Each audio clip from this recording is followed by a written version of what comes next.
इस वीडियो के अंदर हम लोग बात करने वाले हैं जैग एंट्री की 32nd जो कोर्स है आपका, उसका जो नोटिफिकेशन आया है उसके अंदर क्या क्या इंपॉर्टेंट चीजें हैं, इंपॉर्टेंट डेट्स कौन सी हैं, इन सारी बारे में हम लोग बात करेंगे। साथ ही में जब यहाँ पे क्लैट पीजी के स्कोर को मैंडेटरी बनाया गया है तो उसका क्या इफेक्ट पड़ेगा एग्जाम के ऊपर, सिलेक्शन क्राइटेरिया के ऊपर, उसके बारे में मैं डिटेल इस वीडियो के अंदर बात करने वाला हूं। तो वीडियो को लास्ट तक जरूर देखिए और साथ ही में ये जो इन्फॉर्मेशन मैं आपको दूंगा ये काफी रिलायबल सोर्स से कंफर्म करने के बाद मैं आपको इन्फॉर्मेशन देने की कोशिश कर रहा हूं, तो काफी हद तक सटीक यहाँ पे मैं जानकारी जो आपको दे रहा हूँ इस वीडियो में, तो इसको जरूर से अपना नोटिस अपने में लाइएगा। अब चलिए वीडियो को शुरू करते हैं। सबसे पहले यहाँ पे देख लीजिए, बात कर लेते हैं कि जो क्राइटेरिया है जैग में आपको पार्टिसिपेट करने का वो आपका क्या है, बिकॉज बहुत इंपॉर्टेंट होता है वो जानना। सबसे पहले अनमैरिड आपका होना बहुत जरूरी है यहाँ पे, दैट इज वेरी इंपॉर्टेंट। उसके बाद आप यहाँ पे अगर इंडिया के सिटीजन हो वो भी एक क्राइटेरिया आता है। उसके बाद आपकी एज लिमिट की बात अगर करें तो 21 से लेकर 27 साल के बीच में आपकी एज होनी चाहिए, मतलब 2 जनवरी 1997 के पहले और उसके जो है उसके बाद आपका ये नहीं होना चाहिए, मतलब जो 2 जनवरी 1997 उसके बाद और 1 जनवरी 2003 के पहले का आपका डेट ऑफ बर्थ बेसिकली होनी चाहिए, ठीक है। इसके बाद एजुकेशनल क्वालिफिकेशन पे आ जाते हैं, थोड़ा सा इंपॉर्टेंट पोर्शन है, इसमें काफी लोग यहाँ पे कंफ्यूज होते हैं कि क्या है। मिनिमम 55% एग्रीगेट मार्क्स आपके होने चाहिए एलएलबी के अंदर, ठीक है। एलएलबी 5 हो 3 हो उससे मैटर नहीं है, 55% होना इंपॉर्टेंट है। उसके एडिशन में क्लैट पीजी का स्कोर मैंडेटरी है फॉर ऑल कैंडिडेट्स, मतलब स्कोर कार्ड जो आपका होता है वो आपके पास होना चाहिए।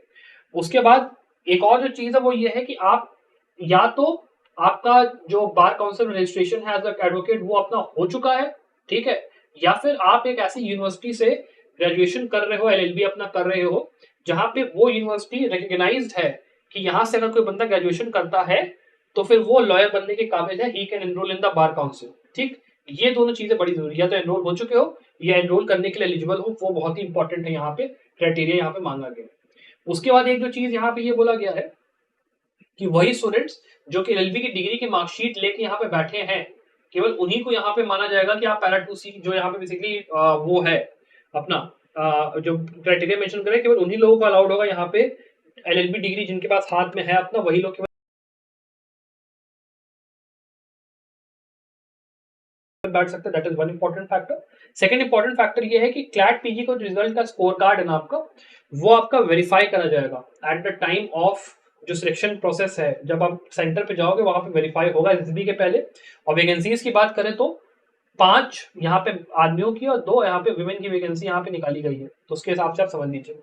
उसके बाद यहाँ पे थोड़ा सा टर्म्स एंड जो कंडीशंस होती है सर्विस की उसके बारे में थोड़ी जानकारी दी गई है कि जो ये आपकी होती है जॉब, ये शॉर्ट सर्विस कमीशन की जॉब होती है, मतलब 14 साल के लिए आपको ये नौकरी मिलती है इनिशियली। पहले 10 साल आप यहाँ पे रहते हो, फिर अपना एक्सटेंडेबल होता है अप टू कि अगले 4 साल तक एक्सटेंड कर सकते हो। फिर उसके बाद परमानेंट कमीशन के लिए यहाँ पे मौका मिलता है आपको कि आप चाहो तो अपना एक्सटेंड कर सकते हो। आपको अलग अलग जो इंडियन आर्मी के विभाग होते हैं उनमें आपको मौका मिलता है, पर जो रेट ऑफ कन्वर्जन है कि कोई इंसान या तो किसी दूसरी जगह अपनी इंडियन आर्मी के उसमें चला जाता है, वहां नहीं जाता है, तो फिर आर्मी के अंदर ही कन्वर्ट होने का रेशियो जो होता है वो काफी ज्यादा लेस है। मतलब आप समझ लीजिए एक में से मतलब 6 में से या 7 में से एक बंदे का ही यहाँ पे कन्वर्जन होता है एज अ परमानेंट कमीशन के ऑफिसर के तौर पे, ठीक है। अब इसके बाद क्या होता है कि प्रोबेशन पीरियड बताया गया है कि 6 महीने का आपको यहाँ पे दिया जाएगा। इसके साथ में आपका जो टर्मिनेशन का है कमीशन वगैरह वो सब चीजें पूरी है। फिर ट्रेनिंग और वो सब होता है कि वो सबसे हमारा उतना लेना देना है नहीं। फिर आपका प्रमोशन क्राइटेरिया, रैंक का क्राइटेरिया, पे कितनी रहती है, तो जैसे आप यहाँ पे अभी आओगे, जब शुरुआत आप करोगे तो आप लेफ्टिनेंट हो गए और कमीशन जब भेजा जाएगा आपको तो आपका 56,000 से लेके 1,77,000 का आपका पैकेज होगा। उसके बाद कैप्टन के उसमें वो और बढ़ जाएगा, फिर मेजर में उसमें, और यहाँ पे दिया भी हुआ है कि 2 साल, 6 साल, 13 साल, 26 साल, मतलब किस तरीके से आपका प्रमोशन भी यहाँ पे होगा बेसिकली, ये भी दिया हुआ है। फिर यहाँ पे मिलिट्री सर्विस जो है वो भी अपना दिया हुआ है कि लेफ्टिनेंट को ऐसा वो दिया जाता है कि ये मिनिमम सर्विस पे इतनी होती है। इसके बाद स्टाइपेंड भी है कैडेट्स के लिए 56,000 रुपए का वो दिया जाता है, वो सब चीजें है। तो या पूरा डीएमएस अलाउंस बाकी का पूरा ब्रेक डाउन भी दिया गया है इसके अंदर, पूरा हाई मतलब सारी चीजें पूरा डिटेल में यहाँ पे बताया गया है। अब इसके बाद यहाँ पे जो हम लोग को इम्पोर्टेंट चीज देखने वाली है, ठीक है, वो है हमारा कि हमें यहाँ पे अप्लाई कैसे करना है, कौन सी चीज हमें ध्यान रखनी है। तो यहाँ पे आप joinindiaarmy.com पे जाओगे, वहां पे आपको ऑफिसर इंक्वायरी और लॉगिन में अपना जाके यहाँ पे बेसिकली जाना है। यहाँ पे ऑनलाइन अप्लाई ऑनलाइन में करके एलिजिबिलिटी अपना ओपन करो। उसके बाद अप्लाई करके अपना अगेंस्ट शॉर्ट सर्विस कमीशन उसमें वो करो, फिर एप्लीकेशन फॉर्म पे जाओ, फिर वहां पे जितने इंस्ट्रक्शंस लग के कंटिन्यू मारो, सेव एंड कंटिन्यू मारो, और उसके बाद समरी ऑफ इन्फो पूरा भर भरा के और उसको सबमिट करो अपना उस हिसाब से। अब इसके अंदर जो चीजें आपको बेसिकली रखनी है, रिक्वायर्ड रखनी है उस टाइम पे, जिस टाइम पे आप ये सबमिट कर रहे हो, उसमें आपका देखो क्या क्या है। आपका सबसे पहले जो कॉपीज हैं आपकी होनी चाहिए सबसे पहले एप्लीकेशन की, यहाँ पे ऐसे स्टैटिस्टिक्स फोटो के साथ। फिर जो आपका मेट्रिकुलेशन का सर्टिफिकेट है सेकेंडरी एग्जामिनेशन का, जो कंसर्न बोर्ड के द्वारा आपका जैसे सीबीएसई को, आईसीएसई को, जिसके भी हो, वो आपका होना बड़ा जरूरी है। मार्कशीट जो आपकी है यहाँ पे कॉलेज की वगैरह की, वो सब भी थोड़ा सा वो है। उसके बाद यहाँ पे अगर हम लोग बात करना शुरू करते हैं थोड़ा सा और डिटेल में, जो पोस्ट ग्रेजुएट के हिसाब से अगर बात करें, तो 12th क्लास की भी मार्कशीट जरूरी है।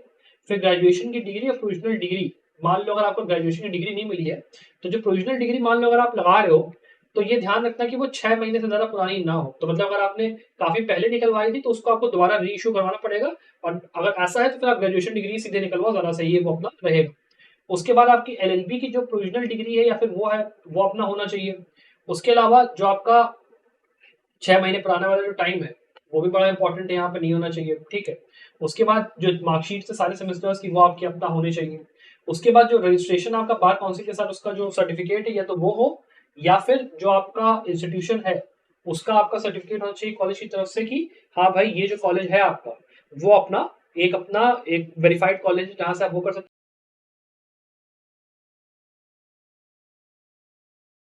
और उसके साथ में सर्टिफिकेट आपको ये भी यूनिवर्सिटी कन्वर्जन का, वो थोड़ा सा देख लीजिएगा। फिर क्लैट पीजी का जो स्कोर कार्ड है वो आपका यहाँ पे लगाया जाएगा। फिर इसके अलावा जो भी कैंडिडेट है यहाँ पे जो कि अपनी डॉक्यूमेंट्स नहीं लेके जाएगा एसएसबी में, उनको यहाँ पे कैंसिल होने का भी चांस रहता है एसएसबी में वो होने का। ये सब कुछ ओरिजिनल वगैरह रखना, बाकी सब चीजें। और बाकी अगर इसमें आते हैं कि सिलेक्शन प्रोसीजर क्या है, तो यहाँ पे ये देख लो point out shortlisting of candidates. अब यहाँ पे जब आपने एसएसबी के लिए अप्लाई कर दिया, उस टाइम पे क्या होगा कि जहाँ पे जो एक एक पॉइंट है, या किस तरीके से आप ये सोच सकते हो कि क्लैट पीजी का इंपॉर्टेंस कैसे आता है, तो ये केवल एक बात ऐसी है जो कि स्पेकुलेटेड है, मतलब जिसका कि मुझे यहाँ पे पता चला है सोर्सेज के थ्रू कि ऐसा हो सकता है। होगा नहीं होगा is not a surety, but यहाँ पे ये दिया हुआ है कि जितने भी आपके यहाँ पे एप्लीकेशन है उनको विदाउट असाइनिंग एनी रीजन, उनको यहाँ पे वो कर दिया जाएगा कि भाई आपको अलॉट नहीं किया गया एसएसबी के लिए सेंटर। उसके पीछे क्राइटेरिया ये होगा, जैसे मान लो अभी 5 आपके मेन के लिए, 2 आपके वुमेन के लिए यहाँ पे वैकेंसी निकली है, तो मतलब 7 वैकेंसी टोटल हुआ। अगर मान लो क्लैट पीजी के अंदर 1500 बच्चों ने यहाँ पे एसएसबी के लिए भरा, तो उसमें से हो सकता है कि 1000 बच्चे या 700 बच्चों को ही बुलाया जाए, डिपेंडिंग अपॉन कि ये इन लोग का खुद का इंटरनल कैपेसिटी कितना है कि ये लोग कितने बच्चों को एसएसबी में बुलाना चाहते हैं। तो ये एक आप कह सकते हो फिल्टर है, या फिर आप कह सकते हो एक प्रोसेस है कि मे बी ऐसा हो कि हो सकता है अगर मान लो बच्चे कम है तो वो लोग सबको बुला ले एसएसबी के लिए, कोई दिक्कत नहीं है। अगर बच्चे ज्यादा होंगे जो अप्लाई करेंगे, जिन्होंने क्लैट पीजी का एग्जाम दिया है, तो स्कोर के बेसिस पे हो सकता है मे बी वो लोग इस तरीके का कोई काम यहाँ पे करें। मे बी हो सकता है, मे बी ना हो, बट डिपेंड इस चीज पे करता है कि कितने लोग अप्लाई कर रहे हो, ये होने का शायद एक पॉसिबिलिटी, तो मैं आपको उसे चीज बता रहा हूँ, ठीक है, ये हो सकता है। उसके अलावा आपके 4 सेंटर यहाँ पे होते हैं, इलाहाबाद में, भोपाल में, बैंगलोर में और कपूरथला पंजाब में। तो इन 4 सेंटर्स का अपना बेसिकली ध्यान रख के चलिएगा कि आपको कहीं भी अगर अलॉटमेंट मिले आप वहां पे तुरंत पहुंच पाओ अपना उस हिसाब से। फिर इसके बाद अगर आप बात करते हो मेडिकल एग्जामिनेशन, बाकी सारी चीजें, वो मेरिट लिस्ट वगैरह सब कुछ का ये पूरा दिया हुआ है।